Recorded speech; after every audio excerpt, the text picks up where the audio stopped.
श्री गणेशाय नमः. या अधिक मास महात्म्यामध्ये आपण आतापर्यंत 14 अध्याय बघितले आणि आज आपण बघणार आहे तो 15वा अध्याय. आपल्याला माहिती की वैकुंठामध्ये भगवान श्री हरी विष्णू आणि माता लक्ष्मी हे दोघंजण बसलेले आहेत. लक्ष्मी माता त्यांना एक एक तिथीचं महत्त्व विचारतात आहेत आणि भगवान श्री हरी विष्णू त्यांना एक एक तिथीचं महात्म्य सांगतात आहे. आणि आता भगवान विष्णू यांनी स्वतः सुरुवात केली आणि त्यास असं सांगितलं की बघ म्हणे लक्ष्मी, मी आता तुला द्वादश पर्वाची एक विशेष रामायणातली कथा मी तुला सांगतो. तुला माहिती म्हणे रामाने रावणाचा वध केला. त्यानंतर रामानं काय केलं, बिभीषणाचा राज्याभिषेक केला आणि या बिभीषणाला लंकेचं राज्य दिलं. आणि त्यानंतर राम हे सीतेसह अयोध्या येथे आले. यानंतर सर्व व्यवस्थित सर्व राजकारभार चालू होता. अयोध्येत रामराज्य पसरलं आणि सर्व दूर या पृथ्वी तलावरती रामाच्या कथा या सुरू झाल्या. जिकडे तिकडे फक्त राम नाम, पण तिकडे लंकेत मात्र बिभीषणाला चैन पडणं. का? कारण काही राक्षसवीर हे बिभीषणाच्या विरोधामध्ये गेले आणि ते काय करायला लागले, त्यांच्याविषयी काही कारस्थान आणि ये न प्रकरणाने त्याला भंडावून सोडायला लागले. आता आपल्याला माहिती की रावण आणि त्याचा पुत्र इंद्रजित, कुंभकर्ण आणि त्याचे पुत्र कुंभ आणि निकुंभ असे वीर घराण्यातले हे वीर राक्षसी पुरुष होऊन गेले होते. आणि यामध्ये महत्त्वाचं म्हणजे कुंभकर्णाची सून जी होती, कुंभकर्णाची सून म्हणजे निकुंभाची पत्नी, ही फार महत्त्वाकांक्षी होती.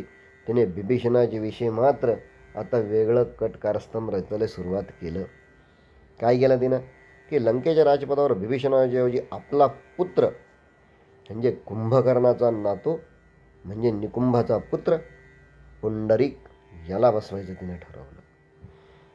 आणि असा महत्त्वाकांक्षी दावा तिनं त्या राजगादीवरती गेला की ही राजगादी आमची आहे. आणि म्हणून ती मात्र सतत त्या बिभीषणाला ती विरोध करायला लागली. एके दिवशी ती तिच्या पित्याकडे, म्हणजे तिच्या पित्याचं नाव काय होतं माहिती आहे, त्याचं नाव होतं शतमुखी रावण. याच्याकडे ती गेली आणि तिनं तिचा जो हट्ट होता तो त्यांच्याकडे मांडला. आणि ती काय म्हणाली, ही राजगादी जी आहे म्हणे, या राजगादीवरती आमचा हक्क आहे म्हणे.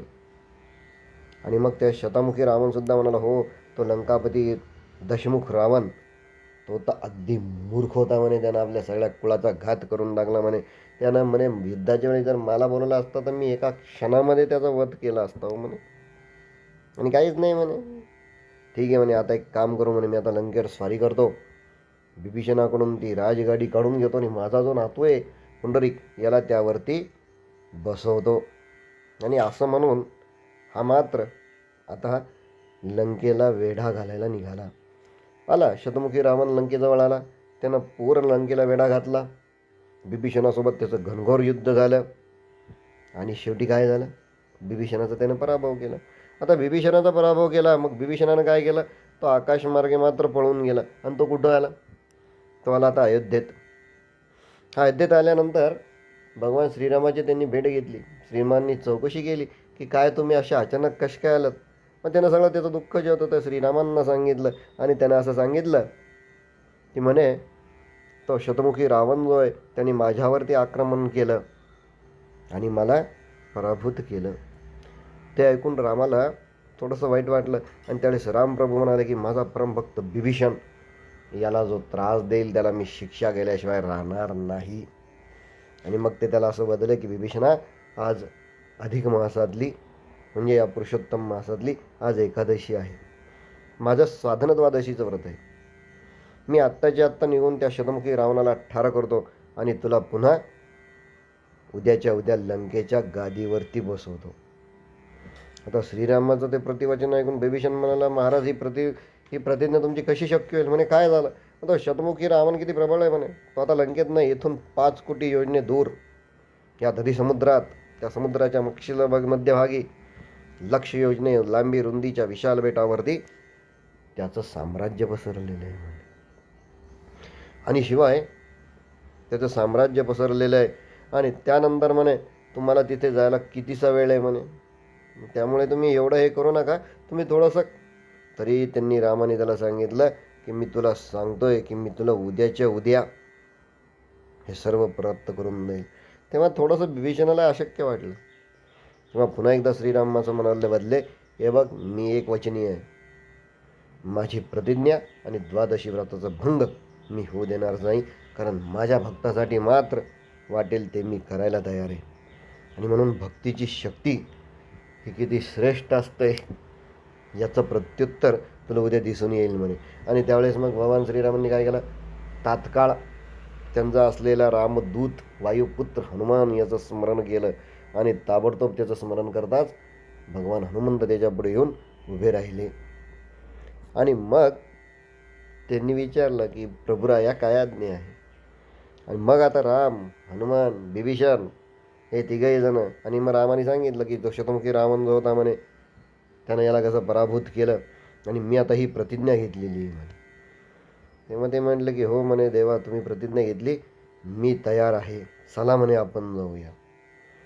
आणि झालं आता हे निघाले. तर मध्ये काय झालं, मध्ये नारदाला मोठं विलक्षण वाटलं, त्यानं अतिविराट रूप धारण केलं.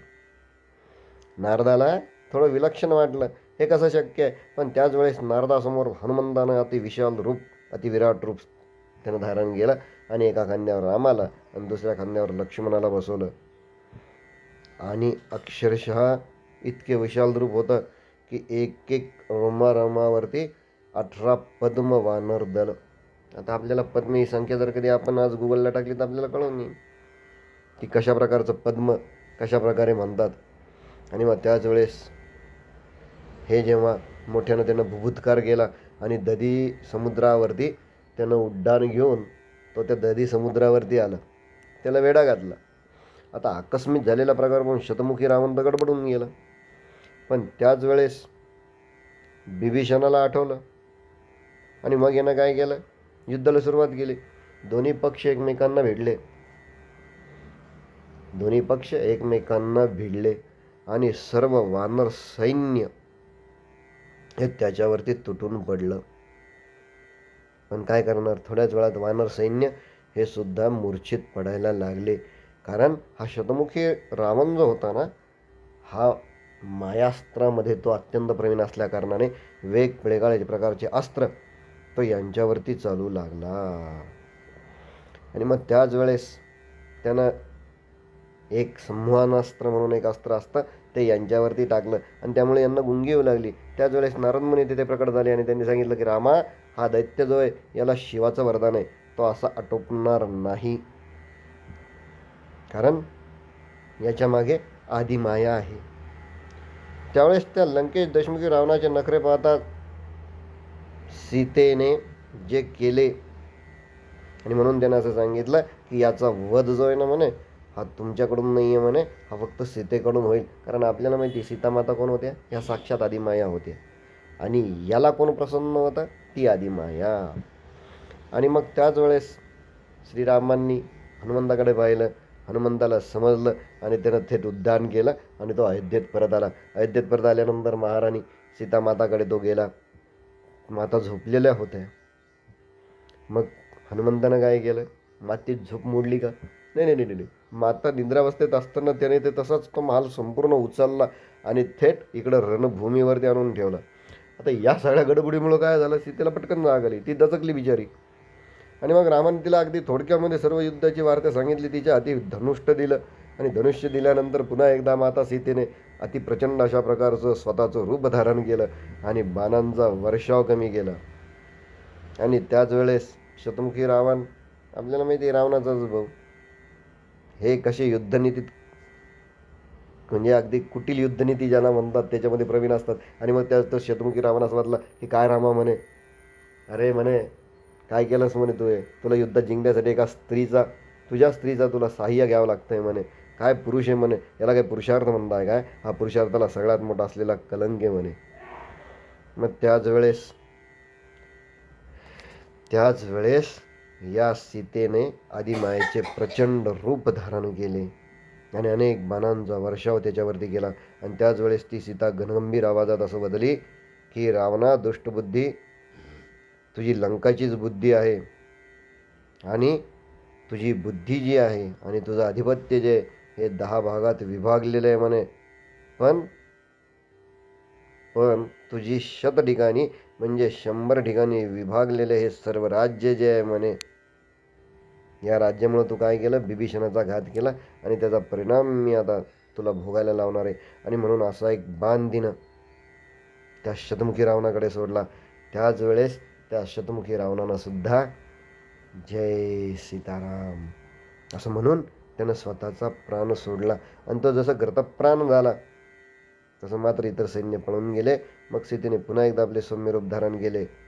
संपूर्ण युद्ध संपलं. हे सर्व वानरदळ मारुतीसह, राम लक्ष्मणासह आणि बिभीषणासह अगदी काही निमिषात पुन्हा एकदा अयोध्येत हजर झाले.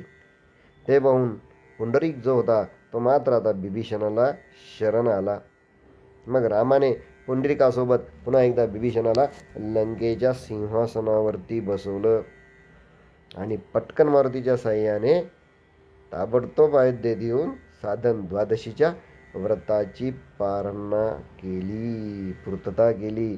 व त्याच वेळेस नारदाची पूजा करून हनुमानासह वानरांना यथेच्छ भोजन त्यांनी दिलं. श्रीकृष्णार्पणमस्तु. शुभम भवतु.